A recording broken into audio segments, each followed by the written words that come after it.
So example 7.1.1, basics of hypothesis testing. So suppose a manufacturer of the XJ35 battery claims that the mean lifetime of the battery is 500 days with a standard deviation of 25 days. So this 500 days is their claimed value of mu for the mean, and this 25 days is their claimed value of sigma for the standard deviation of all their batteries. So you're the buyer of this battery, and you think that this claim is inflated, meaning you think it's too big. You don't think the batteries last as long as 500 days. You would like to test your belief because without a good reason, you can't get out of your company's contract for these. So what do? Well, first you should know what you're trying to measure. So we're going to define a few things, and again, a lot of these definitions should look familiar. We keep building on these starting from way back in Chapter 1. So the individual objects that we're going to look at here is just going to be a randomly selected, one of these randomly selected batteries. So this is going to be a randomly selected XJ35 battery. And then we need to know what the variable information is that we're going to collect on each individual, and in this case we're looking at the lifetime of that battery. And so the type of variable that we have here is quantitative. Now we would measure lifetimes, so it would also be continuous. Okay.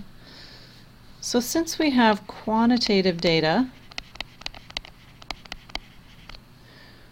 the random variable that we're going to look at is x bar.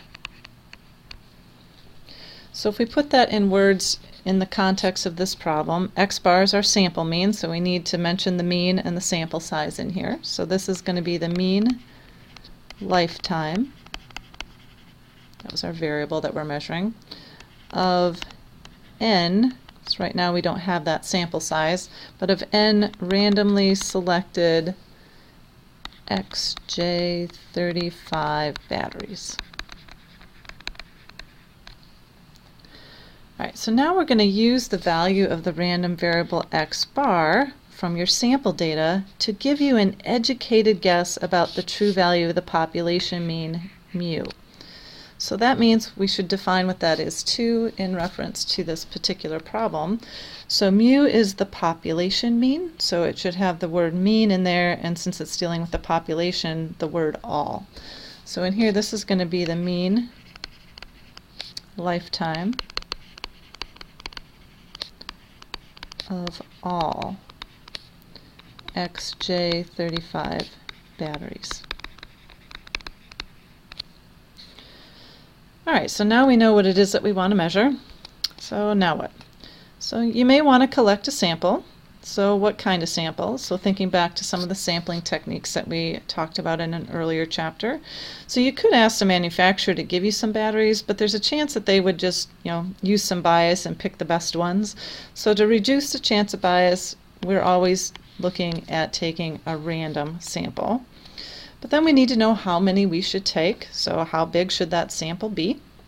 Well, it's quantitative data, and from the last chapter we know we can use the central limit theorem if we take a sample size of at least 30. So a sample size of 30 or more means that we can use the central limit theorem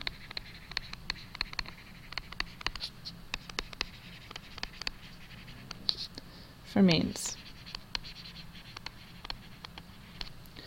So we're going to pick a sample of size 30. Now we're going to see in a later chapter that 30 isn't the magic number that we always want to take. It's also going to make a difference in how close we want our guess to be to the actual parameter value. And for that, more data would help us out, and we're going to come up with some formulas for that later. Alright, so we're going to pretend that we went out and took a random sample of these 30 batteries and we life tested them, and these are our data in days. So now what should you do?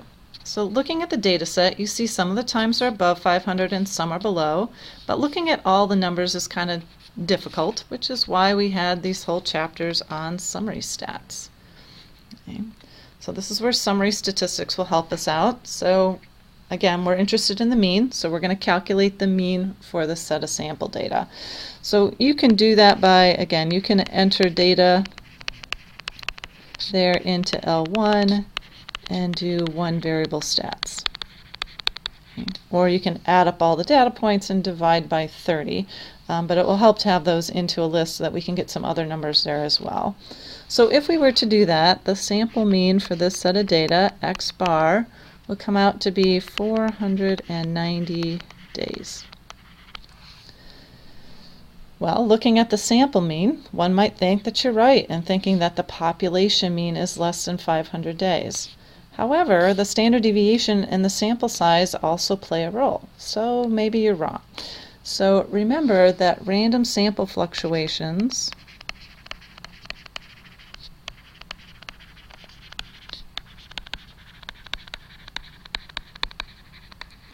can also explain why our sample mean is different from their claimed population mean.